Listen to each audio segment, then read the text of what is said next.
Então, nós tínhamos parado aqui nesse gráfico, gráfico de linha, né? Então, vocês observam que esse gráfico de linha, quando você quer saber, por exemplo, uma variação, como está acontecendo agora na Covid-19, né?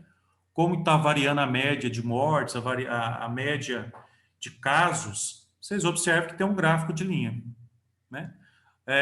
Preço do dólar, né? Bolsa de valores. Então, sempre tem um gráfico como esse, que é o gráfico que utiliza o plano cartesiano, né? Ele fica visível porque você sabe que aumentou, tem um pico lá, ó, lá naquele ponto ele chegou no maior valor. Ah, agora chegou no menor valor. Então, você utiliza esse gráfico chamado gráfico de linha. Então, ele é muito utilizado mesmo no meio estatístico, né? Outro gráfico que a gente também vai ver é o gráfico de coluna.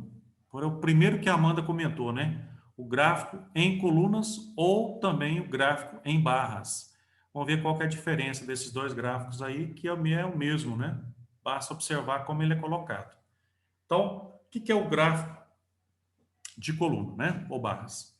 Primeiro, ele é representação de uma série por meio de retângulos. Então, eu vou desenhar retângulos, né? Esses retângulos têm que estar colocados, dispostos verticalmente ou horizontalmente, depende do tipo de gráfico, né? Enquanto essas colunas, esses retângulos têm a mesma base e a altura são proporcionais aos valores que você encontrou. Então, por isso que a gente falou lá que tem que utilizar proporção, né? Para representar de maneira adequada. Assim, estamos assegurando a proporcionalidade entre as áreas dos retângulos e os dados estatísticos, né? Então, tem que ser proporcional. Um exemplo aqui de um gráfico de coluna, nós temos aqui a mesma aquele mesmo gráfico, né? Anterior, só que agora, em vez de fazer a linha, eu fiz a coluna, né? Espaçamento entre eles, bonitinho, tal. Então, aí você tem esse gráfico, que é o gráfico de coluna. Quando está na vertical, é coluna. Mas ele pode estar na horizontal. Então, aqui um outro exemplo que eu citei aqui, que é o exemplo de barras. Então, por que a gente todo utiliza barras e não colunas? Por um seguinte motivo. Observe as falas que está colocada aqui na ordenada. Vocês observaram que são falas, que no caso aqui são estados brasileiros, e tem um comprimento em um deles bem grande.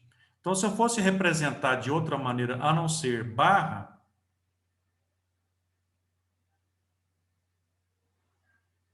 ah, tá, a Sara está pedindo para aceitar ela, tá, obrigado, viu?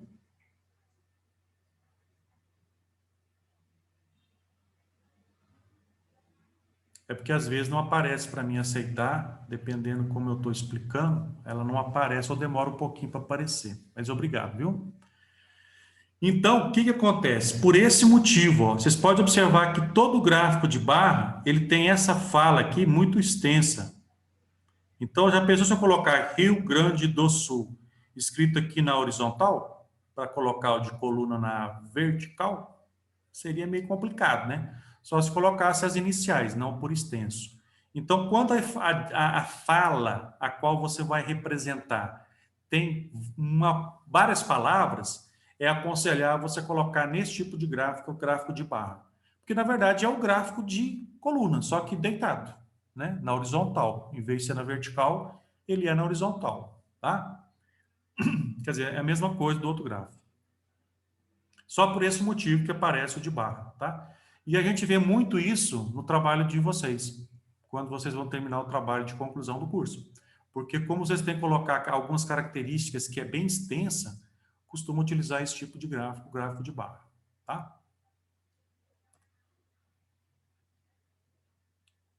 Ah, esse aqui é um caso particular, né? É o gráfico de colunas ou barras múltiplas, quando tem mais de uma barrinha junto, né? Então, é exemplo de uma série específica, né? Que tem aqui exportação e tempo. É aquele caso que nós vimos lá na matéria anterior. E aí eu vou ter que acrescentar o quê? Duas colunas ao mesmo tempo, no mesmo lugar. A de exportar e a de importar. Então, quando tenho múltiplas, né? Colunas, é porque eu tenho que representar uma comparação entre valores diferentes. Então, por isso que tem, nesse caso aqui, eu peguei a balança comercial, para dar um exemplo. Aí aparece as colunas juntinhas, de importação e exportação. Então, esse é um gráfico de colunas múltiplas ou barras múltiplas. Também poderia ser de barra, tá? E vocês podem ver que a série também, ela é aquela série conjugada, né? Que tem duas séries ao mesmo tempo, né? No caso aqui, você tem espécies e ano, né? Então, você tem série temporal específica, específica temporal, né? Bom, dando sequência, deixa eu pôr a presença aqui para a Sara, que ela não tinha na chamada, né? Boa noite, Sara. Você não estava quando eu fiz a chamada. É que eu fui pegando alguma coisa para comer, desculpa. Tá bom. Então, gráfico de setor. Então, o gráfico de setor, o que é o gráfico de setor? É o gráfico... Deixa eu ver aqui, Michele entrou aqui agora. Michele já tinha colocado presença. Já tinha colocado presença. Bom, o gráfico de setor é o também conhecido como gráfico de pizza, né? Gráfico de setor, que tem um setor em relação ao todo, né? Esse gráfico é construído com base em um círculo e é empregado sempre que desejamos ressaltar a participação do dado do total. Então, sempre que eu quero representar uma parte do todo, você tem o hábito de colocar o gráfico de setor, tá? A aplicação dele é muito grande, então, porque sempre que você faz uma pesquisa, você quer comparar uma coisa com a outra, né? Então, você quer saber quantos por cento aquele valor é em relação ao todo. Então, você utiliza muito o gráfico de setor, né? A gente pode colocar aí 80%, 70% utiliza o gráfico de setor, né? O total é representado pelo círculo que fica dividido em tantos setores quanto são as partes, né? Então, você tem lá 4 situações, fica 4 partes. Você tem 5 situações, fica 5 partes. Os setores são tais que suas áreas são, respectivamente, proporcionais aos dados da série. Novamente, a proporção tem que ser necessária, né? Obtemos cada setor por meio de uma regra de 3 simples e direta. Lembrando que o total da série corresponde a 360 graus.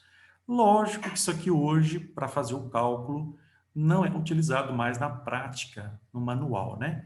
Tudo é feito nos aplicativos. Então, já deixo o gráfico prontinho para você utilizar, já fazendo o cálculo das proporções adequadas, né?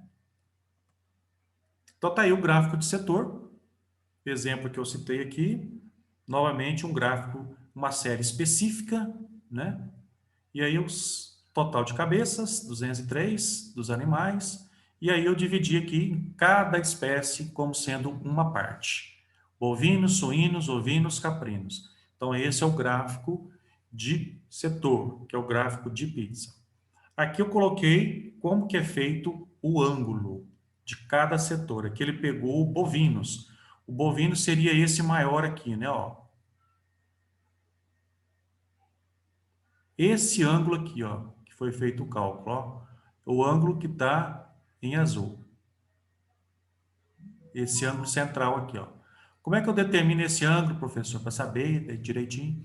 É essa técnica aqui, ó. Você pega o todo, 140 bovinos, divide pelo total e multiplica por 360 graus. Por que 360 graus? Porque o todo tem 360 graus. Então, nesse caso, deu 248,2, 248, mais ou menos. Então, esse ângulo que está em azul, nesse desenho, tem 248 graus. É isso que não é feito mais na prática, né? Tudo é feito nos aplicativos, Excel e outro tipo de aplicativo que você utiliza para desenhar os gráficos, né? Então, esse cálculo que já não é mais necessário. Mas eu coloquei só como curiosidade, né? Ah, outra coisa importante a respeito de gráfico de setor. Cuidado com a quantidade de setores, tá? Na literatura oficial, diz que você pode colocar até 7 partes no gráfico de pizza. 7 pedaços, vamos dizer assim, né? Mas, na verdade, Passou de 5 já começa a complicar, tá? Você começa a não entender o gráfico bem. Então, nesse caso aqui, ó, é 1, 2, 3, 4. Tem 4, fica bem tranquilo de enxergar cada um. Então, quanto mais séries, mais, melhor dizendo, mais pedaços você coloca na sua pizza, mais difícil você vai compreender qual é o porcento daquele valor em relação ao todo. Então, eu aconselho no máximo 5, mas a literatura fala até 7. Mas 5 já é muito bom e está ótimo, não precisa colocar mais do que isso. Então, muitas situações, você não utiliza o gráfico de setor porque tem muito mais variáveis a analisar. Então, por isso que ele não pode ser utilizado, você vai utilizar o gráfico de coluna, o gráfico de barra, que é muito melhor, tá? Muito bem, então esses 3 gráficos que a gente comentou são os gráficos mais comuns, são os gráficos que vocês vão utilizar nos trabalhos que vocês vão desenvolver, né? Trabalho que eu falo assim de conclusão, de pesquisa, de campo, etc, né? Agora, esses 2 últimos gráficos que a gente vai comentar são gráficos que aparecem também nos exercícios, né? Aparecem situações que você vai fazer um concurso, por exemplo. Então, é interessante também comentar esses outros tipos de gráfico. Então, quais são eles? Então, nós temos aqui o cartogramas. O que são os cartogramas? Bom, cartograma lembra o quê? Cartografia. Cartografia lembra o quê? Mapas. Então, são gráficos que são representados sobre cartas geográficas. Eu pus aqui, ó, para vocês observar. Cartas geográficas, ou seja, mapas, né? Esse gráfico é empregado quando o objetivo é o de figurar os dados estatísticos diretamente relacionados com áreas geográficas ou políticas. Então, esse é um gráfico muito específico, né? A gente vê, de vez em quando, você vê em vários assuntos, também até na própria televisão, mostrar uns gráficos como esse, né? Envolve mapas. Os cartogramas distinguimos em 2 aplicações. Representar dados absolutos, população, né? Nesse caso, lançamos mão em geral dos pontos em número proporcional dos dados. Ou representar dados relativos. Nesse caso, lançamos mãos em geral de rachuras ou rasuras. O que quer dizer isso? Ele mostra no gráfico certos pontos que representam o todo, né, daquele setor. Vou dar um exemplo aqui já, tá? Ó, esse caso aqui, ó. Isso é um cartograma. Então, nós temos aqui o quê? 3 estados brasileiros, né? Nós temos o Paraná, Santa Catarina e Rio Grande do Sul. E aí ele colocou cores, né? O que quer dizer as cores? Exatamente essa rachura, essa rasura que ele colocou, né? Eu tenho lá a cor tipo laranjado, né? Meio amarelo, representando menos de 46 habitantes. Então, ele está representando a densidade, né? Olha lá, ó, densidade na nossa tabelinha aqui, ó. Paraná, densidade 45,8. Então, ele colocou de cor amarela. Aí ele pôs aqui Santa Catarina 46,8. Ele pôs a cor de verde. E o Rio Grande do Sul, que é uma densidade demográfica maior, ele colocou com uma outra cor e colocou aqui a legenda, representando, então, esse gráfico. Então, deixa de ser um gráfico, né? Só que é um gráfico chamado cartograma, tá? Muito difícil a gente utilizar isso no nosso trabalho científico, né? Mas ele é um gráfico muito comum de aparecer em situações diversas, tá? Outro gráfico também que não é muito fácil de você encontrar nos trabalhos científicos é o pictograma. O que é o pictograma? O pictograma possui um dos processos gráficos em que o público adora, né, de ver. Por quê? Porque eles utilizam ferramentas artísticas para representar aquilo que ele quer mostrar. A representação gráfica consta de figuras, consta de situações de desenho, design, né? Então, esse tipo de gráfico é muito comum a gente ver em revistas, jornais, para chamar a atenção do público, né?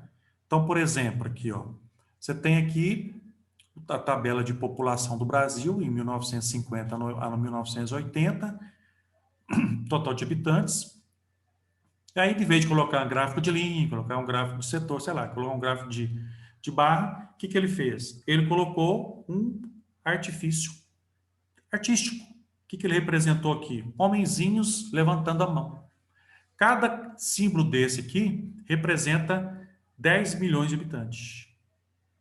Entendeu? Então, com os números aqui, 1950 tem 1, 2, 3, 4, 5. Então, é mais de 50 milhões. Entendeu? Então, cada homenzinho tem um significado da quantia. E aí você utiliza o quê? Pessoas. É gráfico de habitantes. Então, você tem esse artifício de, vamos dizer assim, artístico para representar um gráfico, né? O desenho aparece muito nesse tipo de gráfico. Desenho que eu falo, desenho artístico, né? De alguma maneira. Professor, Vai lá. tu tem como voltar